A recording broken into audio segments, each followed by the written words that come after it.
Yes, he did. Let's do it.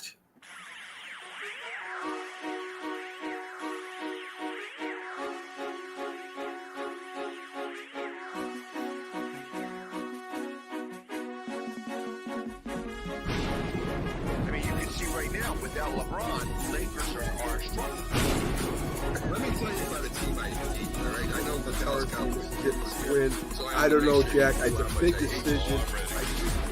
I've often said that the people who run baseball, they try very hard to ruin it. I'm from Brooklyn. I don't have a problem saying space. Pittsburgh at Buffalo. Thank you. I thought I was right. So anyway, yeah, Mac, you're really interested in these playoffs. This is a presentation of Northeast Streaming Sports. Good morning. You're listening to the Mac and Jack Sports Show on Northeast Streaming Sports.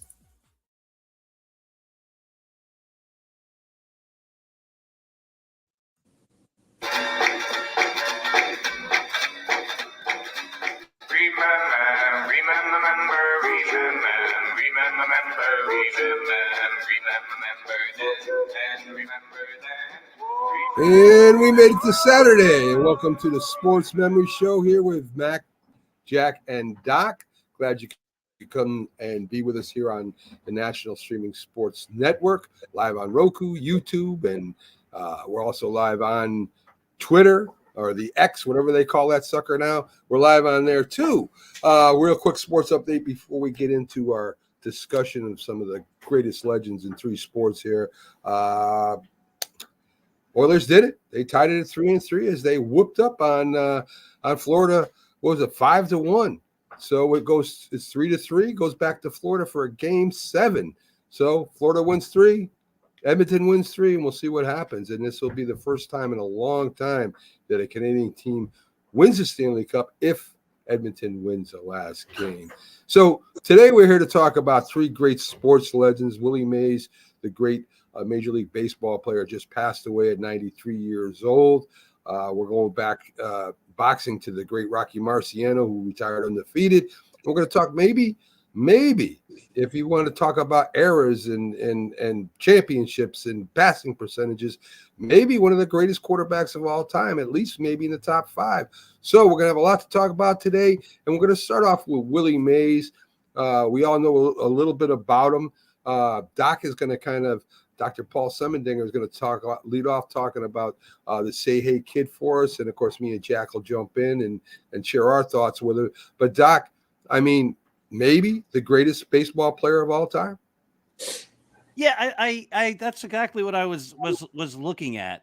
You know, Willie Mays, obviously one of the greatest baseball players of all time, an all-star every single year from 1954 through 1972.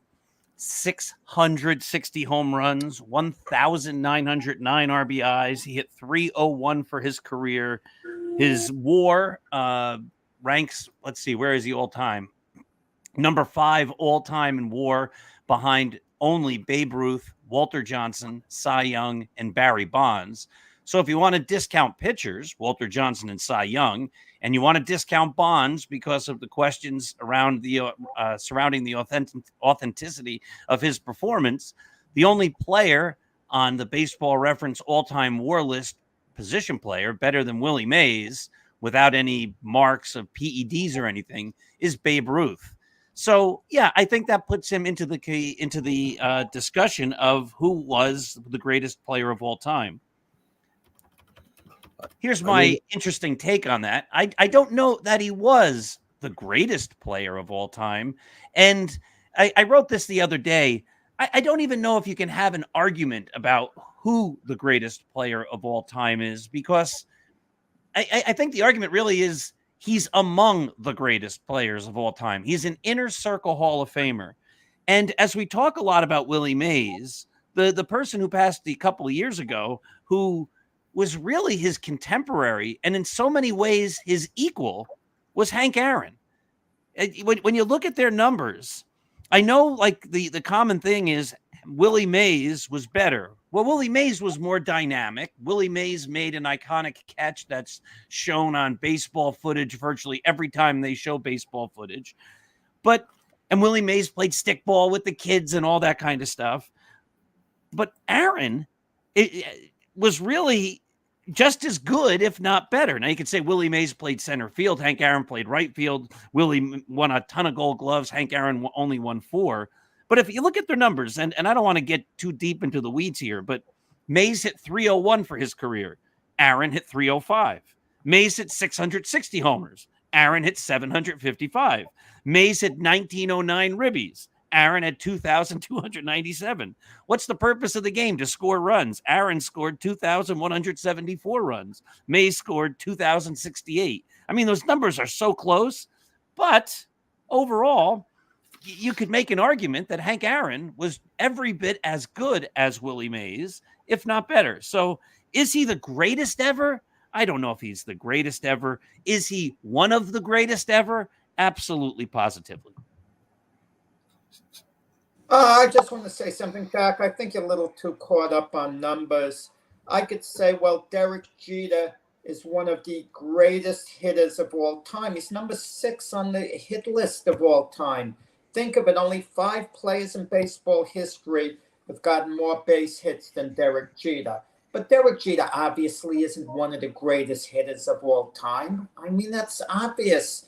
I mean, I'm a little older than you guys. I lived through, to an extent, I lived through the Willie Mays, Hank Aaron era.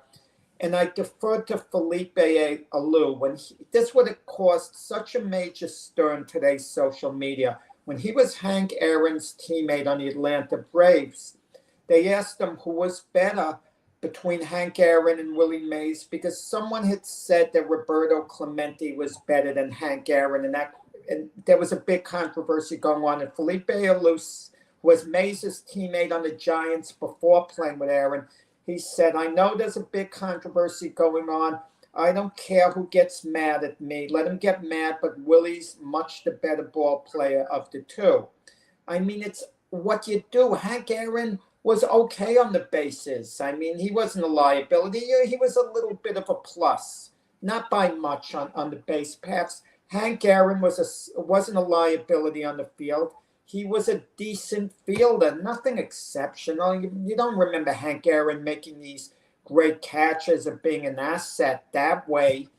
I mean, but Willie Mays was spectacular in the field, absolutely spectacular. He would position the other outfielders. I know the charisma part counts for a lot. Hank Aaron compiled numbers, as great as he was, and he's one of the best ever. The most homers he ever hit in a season was 47. He had that longevity. Same thing I can argue with Mantle and Mays. They were neck and neck until Mantle hit a wall late in his career, and Willie was able to keep going, and that put the argument, to rest. It's kind of the same thing. But wait. Let me push back here. Couple things before we get lost in the weeds. I didn't just give one stat and say Derek Jeter's better than X because he has more hits. But if you want to talk about hits, Hank Aaron had 3,771. Willie Mays had 3,293. That roughly is 500 more hits. That's a couple of seasons more hits. So, but I didn't just say Aaron had more home runs. I said Aaron scored more runs. Aaron hit more home runs. Aaron had more runs batted in. Aaron had a higher batting average. Mays played center field, but Mays played. Yeah, I said that. But the other point is, on one hand, you're saying you have to discount what Aaron did because he had a long career. No, I didn't say discount. No. Well, you said he's just a compiler, and at the same time, you say Mickey Mantle wasn't as good as Willie Mays because Mays played longer. It can't be both. Mays had a greater career, but if you Aaron had a greater career. You can marginally over Mays, marginally. You could Who's say, the all-time leader in home runs? Wait. Marginally offensively with the bat. Mays played center field. Aaron played right field. There was a world of difference. Mays patrolled the whole outfield. He was the defensive coordinator with the Giants. He positioned the other outfielders. He took over games in that sense. Aaron was basically a stationary right fielder. He wasn't a spectacular right fielder. Mays was a spectacular outfielder. That's what the difference is. The naked eye is this. I like to go by the naked eye. If we were drafting guys and they were each 22 years old, 21, 22, they had their whole career ahead of them, and we knew how they could perform going forward, Mantle or Aaron, who would we take? I would take the center fielder, Willie Mays. I would draft him ahead of Hank Aaron, knowing the potential both brought to the table. If you could make them both 21, 22 years old again, and their career could restart. Yeah, I'm what I'm saying, and don't misunderstand what I'm saying, is everybody wants to say absolutely, positively, Willie Mays is the greatest player ever. And what I started off by saying was, I don't know that he was the greatest player ever. He's in the discussion of one of the greatest players ever. And what I then said was, I think we discount Hank Aaron and say Willie Mays was so much better than Hank Aaron. And the point that I'm making was, Hank Aaron was basically, offensively at least, if you want to say that, just as good as Willie Mays. But I said Willie played center, Aaron played right. Willie won a lot of Gold Gloves, Aaron did not. But if we're going to go that argument, then you have to bring in Babe Ruth, who was also a great pitcher and the greatest hitter. And then there is no argument. Correct? But if we take away Babe Ruth's pitching, Willie Mays would then leap ahead of him. If you discounted what wait. Babe Ruth, take away his pitching. All right. Babe Ruth, lifetime batting average, 342. Willie Mays, 301. If you take away Babe Ruth's pitching, those years he pitched, he would have played every day. He would have accumulated even more offensive numbers. He batted when he pitched. It wasn't he like batted when he pitched. Yes. Once every 5 games. So in 1915, Babe Ruth played in all of 42 games. In 1916, he played in 67 games. In 1917, he played in 52 games. In 1918, he played in 95 games. In 1919, he plays in 130 games and he hits 29 homers. Double the home runs. Give Babe Ruth 1, 2, 3, 4, 5 years of 20 home runs. Now he's over 800. Give Willie Mays back the close to 2 years he was in the service. Sure. Okay. Yeah. I'm just saying. I don't like it when people definitively say this guy was the best and they shut down the argument. I'm saying there's an argument to be had. I agree on that. Well, Doc, and you got to take the the sensitivity and the sentiment because Willie Mays just passed away. Correct. And of course, people are going to, everybody's going to focus on Willie Mays. The only way I disagree with you, Doc, is in 2 things. When you talk about the greatest player of all time, as Jack mentioned, you're saying offensively. Willie Mays had 12 Gold Gloves, not many, 12, and 24 All-Star appearances. You say Hank Aaron had 1 Gold Glove. No, he had 4, I think. Okay, four Gold Gloves. And if you want to talk about running the bases, he led the league stealing bases 4 times in his career. He was maybe the first 5-tool player. And this is where I think Willie Mays edges out a lot of people. I'm not going to say he's better than Babe Ruth. I'm not going to say he's better than Hank Aaron. I could make the argument he is, though. We could stand here and debate that for a long time, that if you're going to count defensively too, that Willie Mays may be the greatest baseball player of all time. Of course, Babe Ruth with his pitching, Hank Aaron, what he meant to the Braves. I mean, there's a lot of things that you would have to take in consideration. But if you want to say offensively and defensively, Willie Mays has a shot at being the best player of all time. And I'm not talking out of sentiment. I've always felt that way. So, I mean, I agree with you. I think Babe Ruth is the greatest just because what he did for baseball, not only what he did on the field, but what he did off the field for baseball. I think Babe Ruth is maybe one of the greatest sports players ever in the history of all sports, if you want to go down that road. But if you're going to talk about a guy who came from the Negro Leagues where he started playing. He didn't start playing in the Major League Baseball, and he came into the Major Leagues and then set the league on fire. I mean, it's hard to debate that he's at least not in the top 3 or 4 of all time. And that's what helped Willie Mays a little bit. And again, I've been saying that all along. I'm saying it's just not a lockdown argument that he's the greatest. Now, when the show started, the argument that's going to come up later is Otto Graham might be the greatest quarterback of all time because he won a whole bunch of championships. So let's also then just put that into the equation. Willie Mays won 1. Hank Aaron won 1. Hank Aaron was in only 2 World Series. Willie Mays was in 5, if you count the last one when he was on the Mets. So really 4 during the prime of his career. Babe Ruth, 10. Babe Ruth, 7 World Championships. And that wasn't just when he was with Lou Gehrig. What's that? Willie Mays was in 4 World Series. 51, and I think it was in 5 if you count the Mets. Let me count them again. Counting the Mets, 51, 54, 62, and 73. He was in 4 World Series, not 5. Oh, 4. Okay, yep. I miscounted. I counted an NLCS 71. Right. I was just doing this. As we all know, I was doing this quickly right before the show here, trying to come up with lots of different numbers. So, yeah, so really 3 World Series during his prime, if you don't count that last one when he went to the Mets in 73. So if we want to talk about winning being a factor in who the greatest of all time is, that factor does not support Hank Aaron or Willie Mays, and it tips the scale tremendously in favor of Babe Ruth, who won with the Red Sox. Then he won with the Yankees prior to Lou Gehrig, and then he won with the Yankees with Lou Gehrig. Well, it wasn't just like, well, he was surrounded by great players. He brought everybody else up. Okay, go on. I could, if I'm going to use that logic, I could say Mickey Mantle was better than both until, going through the 1964 season. And if I use Mantle's 2 best years back to back, Mays and Aaron never had 2 years like that back to back. So I could say at their zenith, Mantle was better than both. So if you give me all of them for 1 season only at their very best, I could say Mantle would be number 1 if I'm going to use that argument.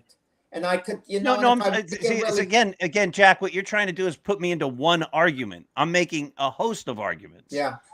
Well, what about I'm not saying one thing or another. I'm saying you look at the combined. So you look at that list of war guys. Take out the 2 pitchers. Babe Ruth, okay. Barry Bonds, fair enough. Willie Mays, Ty Cobb, who we talked about the other day, who is really discounted so much as a great baseball player nowadays. People don't know who Ty Cobb was. But then the next guy's Hank Aaron.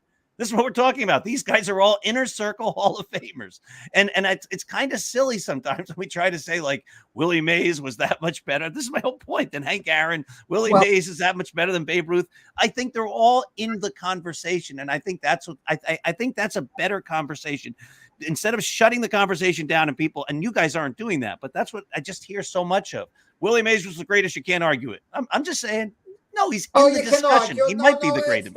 It's very arguable. In 1969, they named the greatest living player of all time, and it was DiMaggio. DiMaggio, and Mays only played 4 years after that, and they won his greatest years. So he didn't really do anything in the succeeding 4 years to tilt the scales in his favor.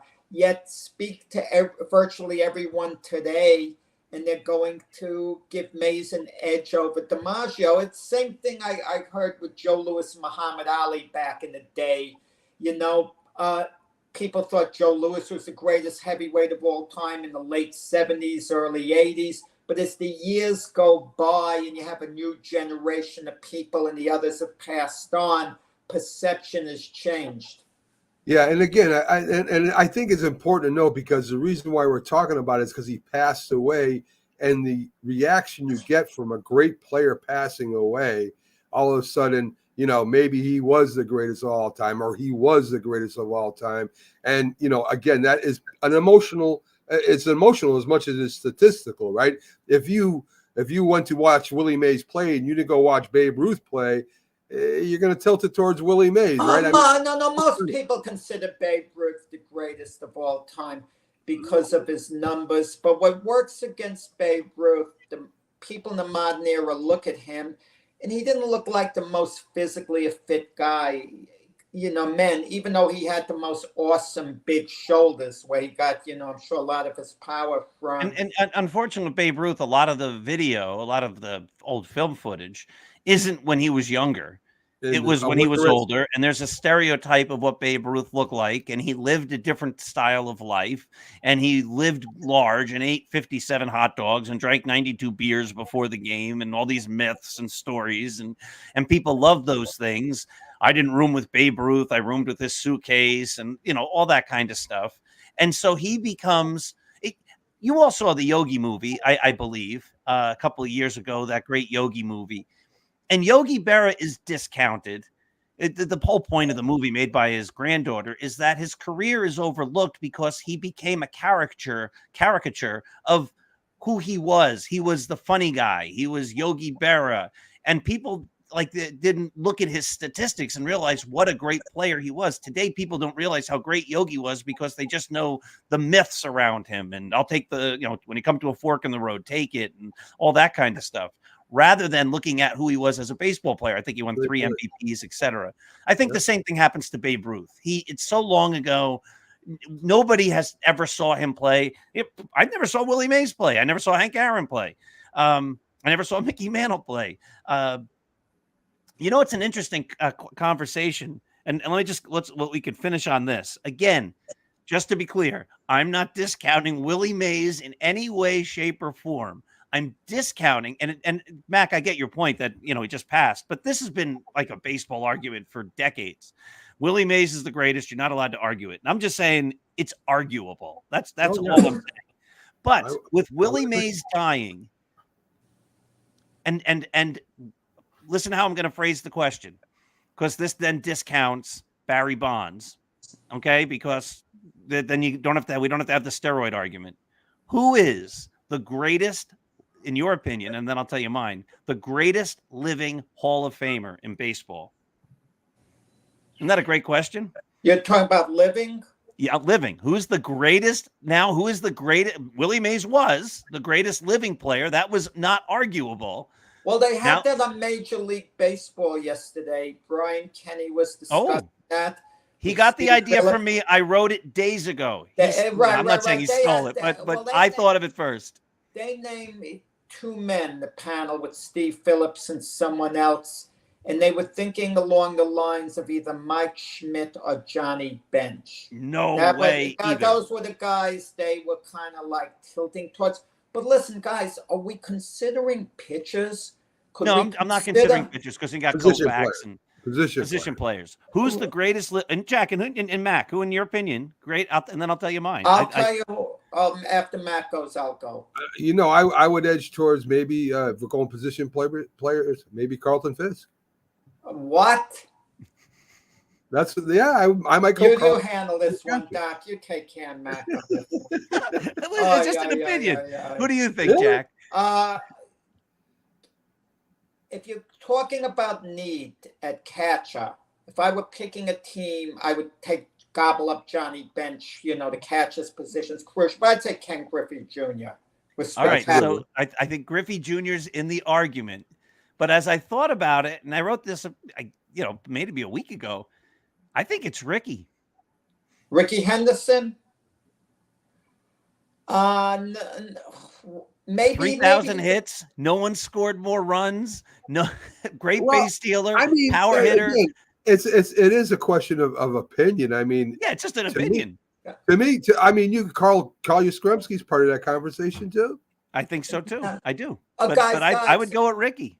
Again, the naked eye test. When A-Rod, who's a truly great player, we can all agree on that. A-Rod is a all-time great player. Right, but he's not in the argument because he's not in the Hall of Fame. No. I don't mean to make him in the argument per se. But when he was on the Seattle Mariners and he was Ken Griffey's teammate, there wasn't even a serious discussion who the best player on the Mariners was. It was Ken Griffey Jr. hands down. Even Lou Piniella was saying Ken Griffey Jr. was the man. Even A-Rod says it's not even an argument. Ken Griffey Jr. is the better player between the two of us, point blank. I mean, Well, I think Griffey's better than Schmidt and Bench. I mean, Schmidt and Bench, that's nice. They're fun. Bench is probably the greatest catcher. I'll disagree with Mac. Schmidt's probably the greatest third baseman.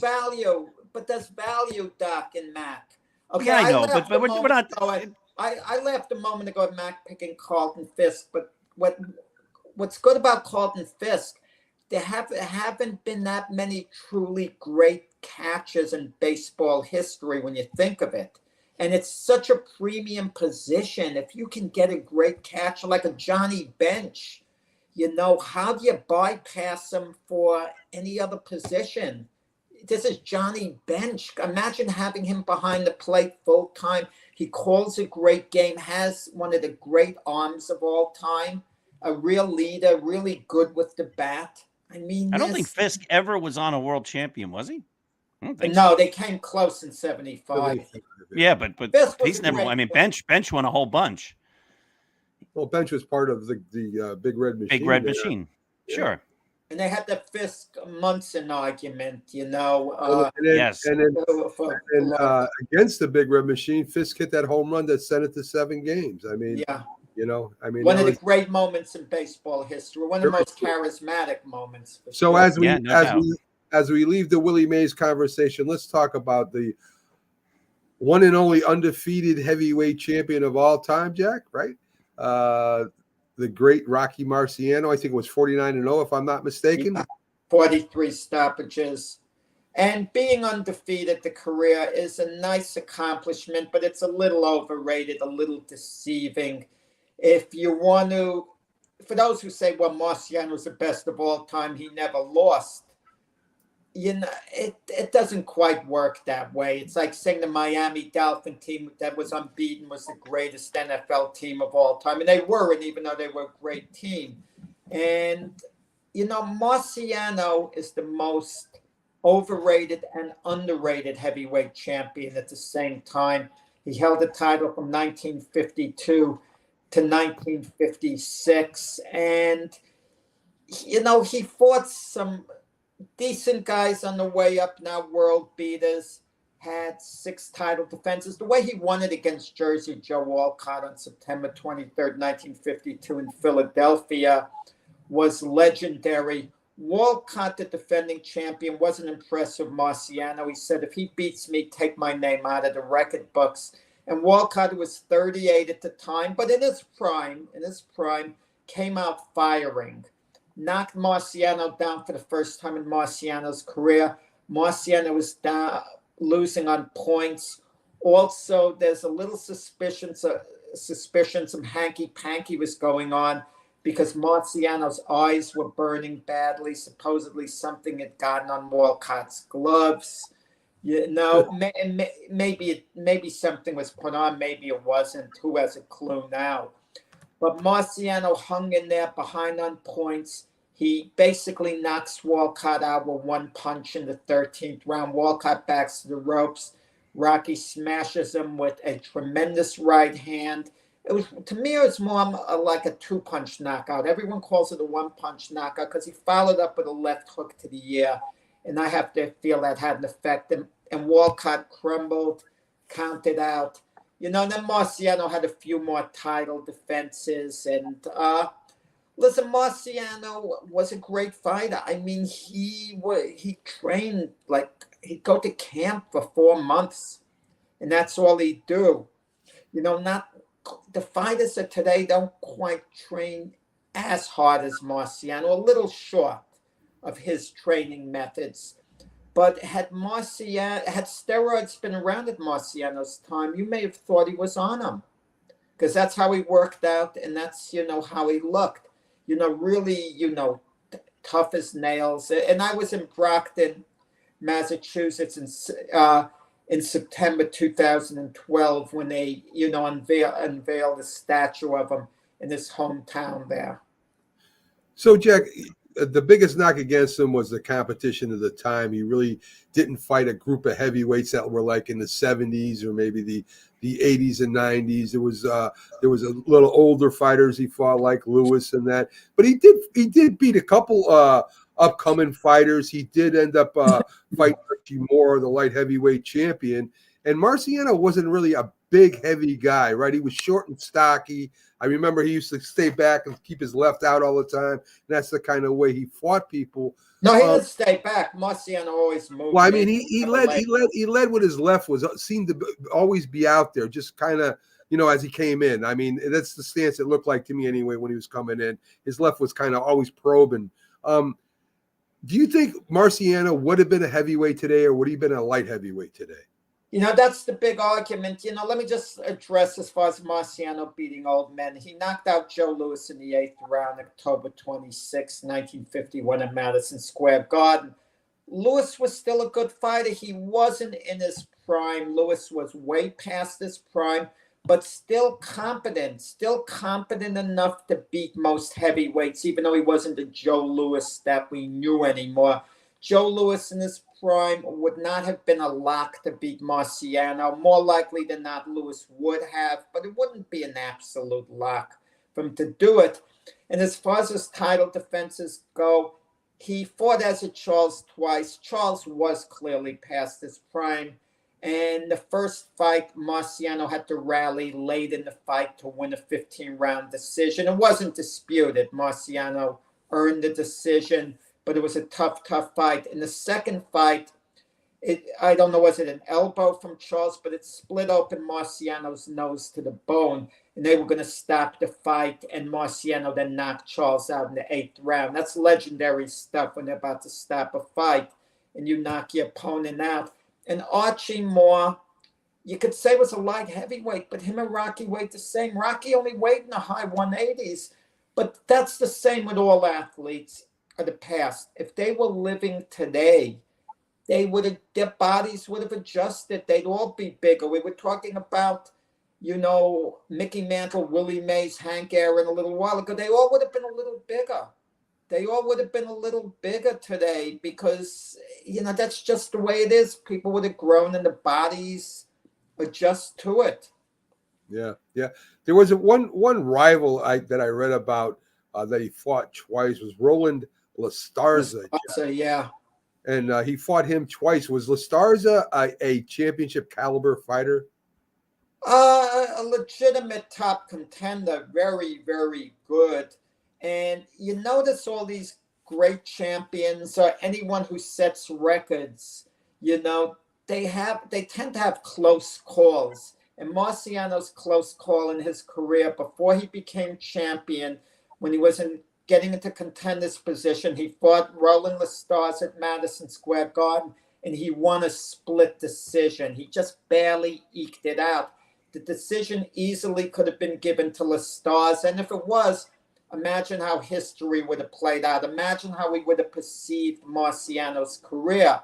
I mean, it happens so much of the time that way. Even like Floyd Mayweather Jr., he keeps bragging he's the best because he's unbeaten, but he fought a fighter, Jose Luis Castillo, when he was champion, and most people feel Castillo beat Mayweather. I had it scored a draw. Imagine if Mayweather didn't get the decision. We would perceive him so much differently. He would have lost his bragging rights. Right. So if you were gonna give would Marciano be in your top 10 heavyweights of all time, Jack, or would he be just out of that? I don't think he would have been in my top 10 if you're asking me, would he head to head, would he have beaten guys? The guys who came later, I hate to say it, I doubt if he would have beaten Ali. I doubt if he would have beaten Joe Frazier. I doubt if he would have beaten Sonny Liston, or Lennox Lewis afterwards. But, George Foreman, certainly, him coming into George Foreman, yeah. He would have been made for George Foreman, I think. But Marciano has nearly a cult following. People who might be listening to this might be very angry at me, like I have no idea what I'm talking about. But I will say this, if I have to rate era for era and disregard head-to-head matchups because it's all speculative, who were the best heavyweight champions of their era, who defined their era the most, who dominated their era the most? Yeah. In all probability, yeah, he would have rated my top 10. He would if I sat down and compiled a list, because Marciano was a great heavyweight champion in his era. Right. Okay. So he died in a plane. Go ahead. Go ahead. Yeah, I was just going to say, like, if you're going to go eras, right? I think your first era is probably Jack Jones, right? Jack Johnson. And then you have John L. Sullivan, actually. All right, okay. And then Jack Dempsey. Yeah. And then Joe Louis. And then Marciano. And then Ali. No, right? Like very those good. Good stuff, Doug. You nailed it there. Those are the primary all-time so greats. if you're doing that, he's definitely one of the greatest of his era. And the question is, I was just making a list of. I wrote Marciano, Lewis, Ali, Dempsey, and then I wrote Larry Holmes, Joe Frazier, Jack Johnson, Mike Tyson, Lennox Lewis, Evander Holyfield. Those, and maybe Klitschko. Those would be the greatest heavyweights of all time. No, everyone forgot one guy way back in the past. The guy who Jack Johnson beat in the Great White Hope, Jim Jeffries. Jim Jeffries was revered during the early 1900s as being unbeatable, a legendary champion. He retired at age 29. He came back after 6 years at age 35. He didn't want to come back to fight Jack Johnson, but he did it to restore the honor to white race. He didn't want to do that. He wasn't against the black man holding the title by all accounts. He couldn't care less. And Johnson beat him, completely dominated him. Jeffries was like out of shape completely, hadn't been doing anything for years. And no fighter's legacy was ever hurt more than Jim Jeffries was by coming back to the ring and suffering a defeat when he was way past his prime. And it elevated Johnson to a position maybe it shouldn't have. But, it's what is, though. Yeah, that's it's so many things. What if this happened or if that happened? How history, one little thing could have changed. I'm sorry, Mac. I shouldn't have cut in with you. I was thinking for one moment, how come ball players rarely make comebacks, but fighters do? Like you hear about Don Mattingly after he retired, he thought about coming back after 1 year, but it was too much of a job. His back bothered him, so he didn't do it. But a great baseball player, you don't hear him coming back 2-3 years later. But Ryan Sandberg came back. Not many.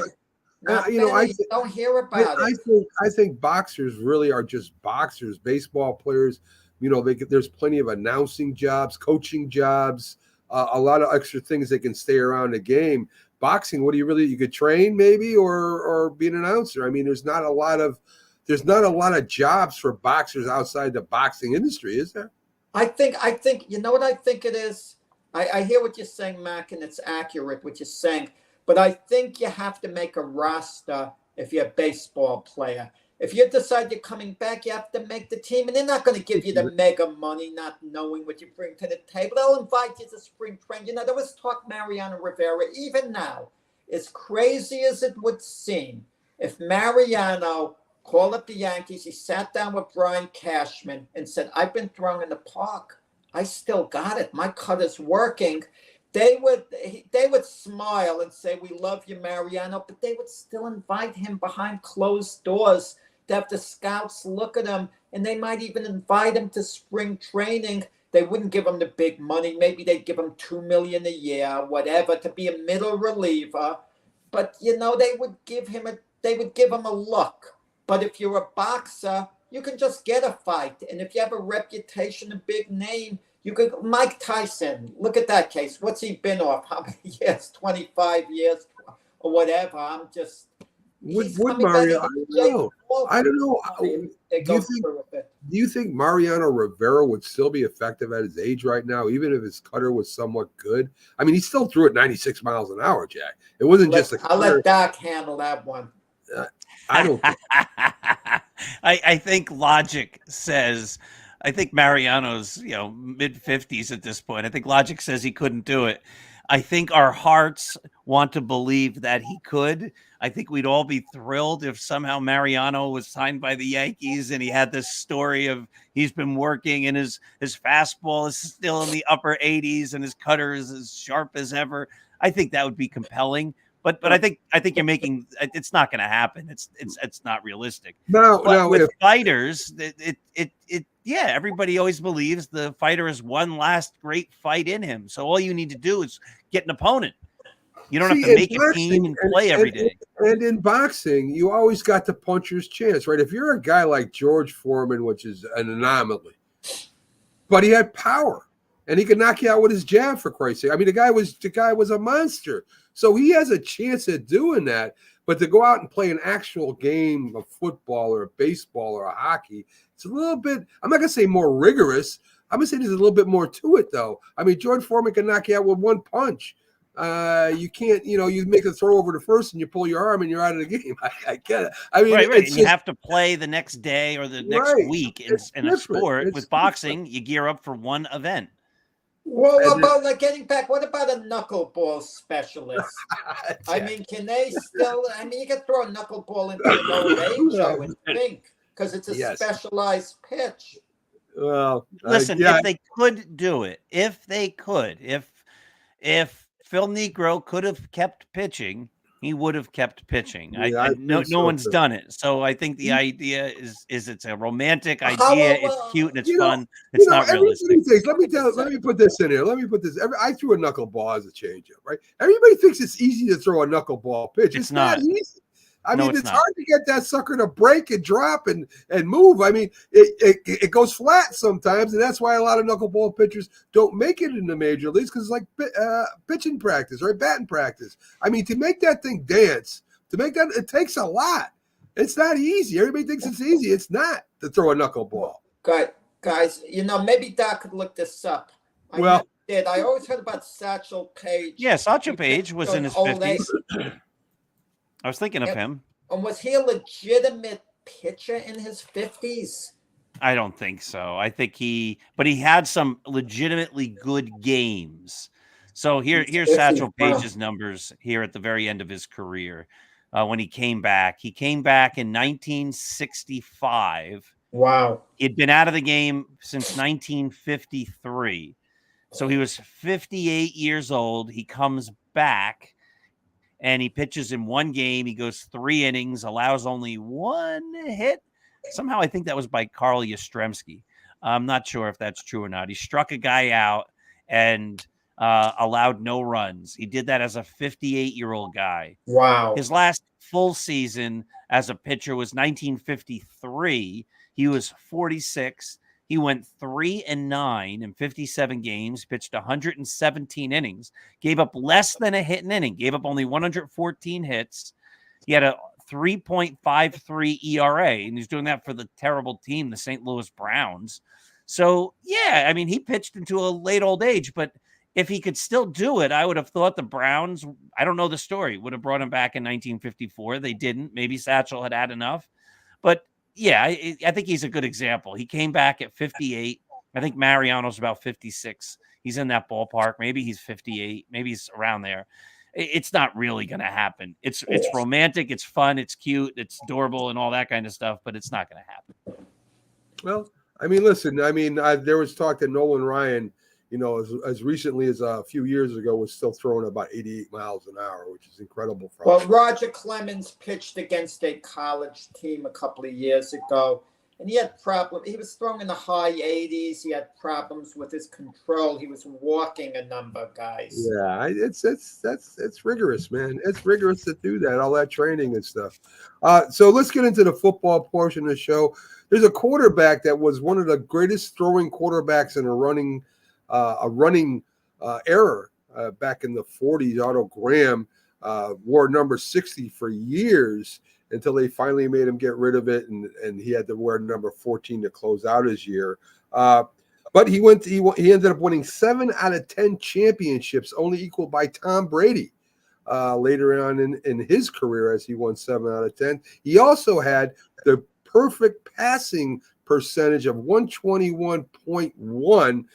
it was finally broken by Joe Montana in 1989, two of the greatest quarterbacks of all time to end up breaking two of the biggest records. So he ended up going to a college on a basketball scholarship, and he ended up playing in his sophomore year. He came out as a quarterback. He ended up going to North Carolina University. But in his second year, and his first year as a quarterback, he ended up winning the game as the quarterback 51-3. That was his opening game. And I mean, listen, he returned a punt for 90 yards for a touchdown. He threw for 2 touchdowns. He ran for 2 touchdowns. He ended up leading the team, beating the Ohio State Buckeyes, giving them their only loss for that season, coached by Paul Brown, the eventual coach of the Cleveland Browns. And that's how Otto Graham and Paul Brown ended up meeting. In 1943, he set another Big Ten record, voted the MVP of the conference. And his last year, when he did go to North Carolina University, he played under head coaches Bear Bryant and I guess his assistant head coach Glenn Klinger at North Carolina University. So he played under the great Bear Bryant. So he's still, the war is going on, guys, at this time. He's a member of the military at the time. Paul Brown comes and offers him a contract that would pay him $7,500 for the year. It's equivalent to about $230,000 in 2023. But he's in the war, so he can't start playing and can't pay him. What Paul Brown did was pay him $250 a month while he was in the war, so that he would come and sign with the Browns. And of course, Otto Graham agreed to this. So that $250 a month was equivalent to like $4,200 monthly right now. So while he wasn't playing, Paul Brown wanted Otto Graham so bad that he paid him while he was in the war.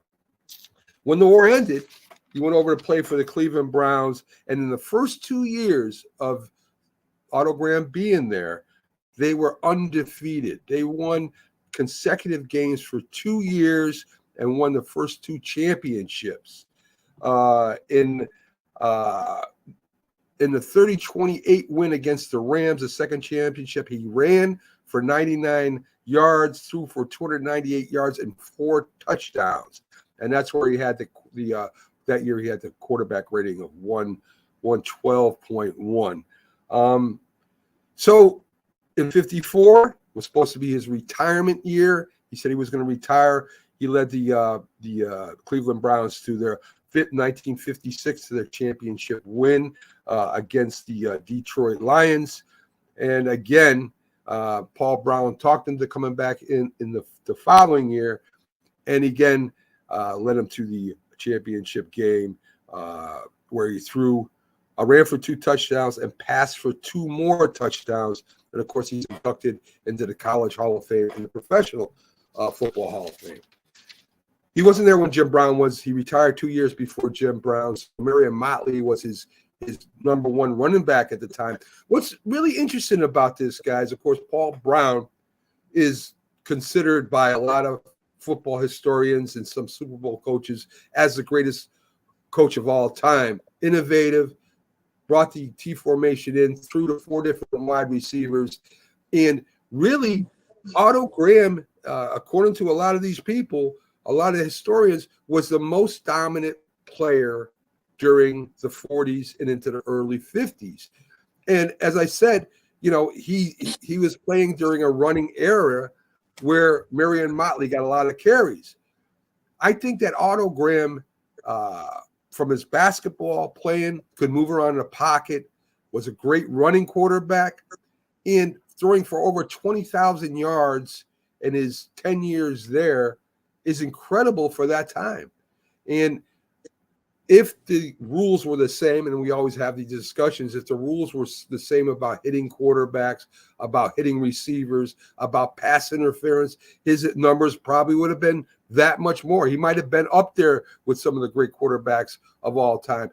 But what do you think about a guy that gets a basketball scholarship, comes out, tries out for a team, and instantly instantly becomes a star in college, goes to pros in his first year, guys, brings them to the championship. And when the Browns join the NFL, he brings the Browns to the championship again. There's something to be said about that, about the leader he was, the kind of quarterback he was, and the kind of individual he was. And if he played today, if he did, and of course, everything's different. It's hard to compare today to yesterday, but I think he would be one of the top quarterbacks today too. I don't think you can go there with that. The players of that time in the NFL don't compare to the players of today. The players of today would obliterate them. They're so much bigger, stronger, and faster. It's not even a comparison. Well, And you say that. Even Frank Gifford said that all the time. Frank Gifford, a great play in the 50s and in the early 60s for the Giants, is in the Pro Football Hall of Fame, great broadcaster. They asked how his Giant teams would have done against the others. He says, no, the players are so much bigger, faster, stronger. And he was talking about players in the 70s. Don't even You say that. You the say NFL that. was in its You say infancy that, then, Jack. You the say that, 40s. Jack. I keep over talking you so I can talk. You say that, but how big was Joe Montana? How big I'm and not talking about strong? how big he was. How big was Drew Brees? We're talking about the quarterback position, Jack. We're not talking about the defensive lineman and the running back position. I'm talking about the quarterback position. How big was Drew Brees? I mean, maybe Otto Graham would have. He maybe would have adjusted to the times and been an all-time great today. Maybe he would have been the best quarterback in the game today. Who knows? There's no way of knowing for sure. But you can't compare the caliber of NFL play during his time to this era today. You just can't. I can compare Jimmy Brown to any running back today. I can compare Jimmy Brown. Wait. Jimmy Brown played, basically in the 60s. Late 50s, early 60s. That's when Frank Gifford played. So see, this is what I'm saying, Jack. You're taking these guys are bigger and faster and stronger today, but you just said that boxers would be bigger, stronger today as from maybe that body would have adjusted. And Otto Graham, let's say, would have adjusted. Sure, okay. Absolutely. But what he did, maybe he would have been an elite quarterback today. But what I'm saying, it would have been a totally different dynamic to go against all the complex defenses and the great athletes as opposed to what he went against at the time. Maybe he would have been. If you want to rate Otto Graham, you can rate him as one of the greatest quarterbacks of all time if you're judging era against era for what he did in his era compared to what someone else did in their era. And if you want to talk about championships, it's so much harder to win a championship today going through the playoff format as compared to what it was years ago. Even talking baseball a while ago, those great Yankee teams from 1949 through 1964, would they have still gotten to the World Series and won it the years they did? Perhaps. We'll never know. But it would have been so much harder if they had to deal with today's playoff format, the playoff rounds to get there. Well, no argument there. No argument on that point.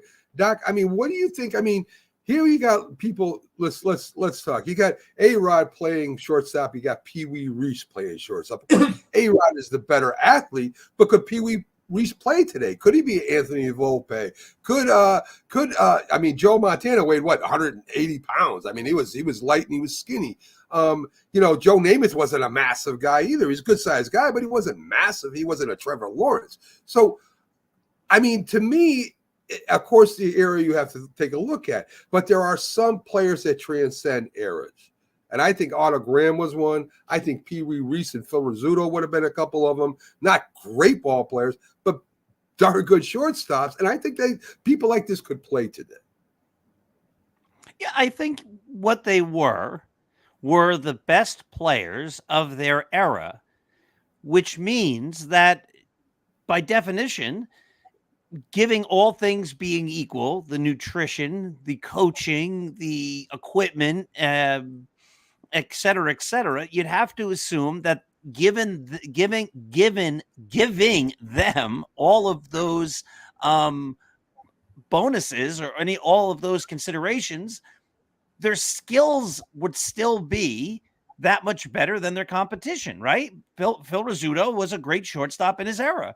You'd have to assume that he'd be a little bigger, a little faster, a little stronger, and then you'd compare him to the shortstops of today, and he'd probably still be pretty darn good. Yeah, I think this was my point in the beginning. We start to say, well, this guy is absolutely the best, and the players of this era can't play in that era, and we get perceptions of what these guys looked like or what how they played, and well, he couldn't do it in today's game. I think Babe Ruth in today's game would be great. Why do I think that? Because Babe Ruth in his day was great. Yeah, I would agree with that. And I'll take it a step further. With the quarterbacks today or the players of today, without that nutrition, without that workout that they do now, and with the rules being a lot different, a lot harder, a lot rougher in some of the rougher sports, could they play in that era? I mean, you can make the argument both ways here. Right? So I mean, so instead of Tom Brady being 6'4", 230 pounds, maybe he's 6'1" and 180 pounds. So I mean, we don't, and this is the thing, we don't know. And I agree with you there, Doc. And I agree with some points Jack's making too. The thing I'm saying is when you got a quarterback that is designed, the offense is designed around him. When Paul Brown got him and said, well, we're going to start throwing the ball like no other team in football, and not only do it, but win 7 out of 10 championships and become the greatest quarterback and records holding until Fran Tarkenton passed him some 50 years later. I mean, 50 years later, some 30, 40 years later. I mean, to me, that's pretty good. And again, this is why I'm talking about Otto Graham, a guy that we forget about. There's a lot more quarterbacks back then that we don't talk about, but Otto Graham was the best of the 40s and early 50s. Well, one thing I think we can all agree upon, we should judge these athletes what they did in their era. You know, everything else is speculation. Even with Babe Ruth, you can make an argument if you want, well, maybe he couldn't have been nearly as good in today's era. He may have just been another guy. You can make that argument if you want, but consider that in Babe Ruth's era, how come no other player could even approach what he did? Okay, so if the competition was weak, this and that, you mean you couldn't find anyone else to even be, close to him? I mean, Lou Gehrig was great, Lou Gehrig, but there would have been several others as well. Well, they were great players. I mean, one of the things is we've forgotten about Rogers Hornsby and Tris Speaker and Ty Cobb and Joe Jackson. I mean, we could just go down the list of all the great players in the 20s and the teens and all that kind of Eddie Collins. I mean, we just go on and on and on. Yeah. But what happens too is Babe Ruth was so much greater. He so much overshadowed everyone else that people just think, well, it was just Babe Ruth. But that point that you're making is he was so much better that, again, making everything equal, he'd probably be that much better than everybody else today.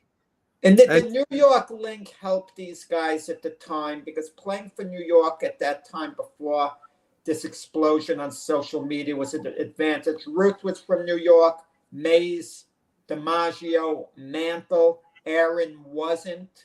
You could make that argument, but in Babe Ruth's era, was New York, I don't know, maybe Boston was a huge market. He started coming up in Boston. Ty Cobb played for the Tigers, and I don't know if it wasn't really media like it is today, a national media. There wasn't TV. Right. Radio was just coming. Hank Aaron did originally play with the Boston Braves, right? I mean, before the Braves moved. No, he played for Milwaukee Braves. Oh, sorry, my bad. But I know the Boston Braves. Yeah, that's true. He did play for the Milwaukee Braves. You are correct.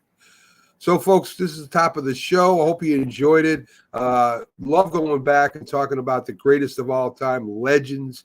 We'll continue on. Next week, we'll start getting into the 60s and Doc's favorite era, of course, with the Beatles. They started off in about 63, 64. Me, I'm a Rolling Stone guy.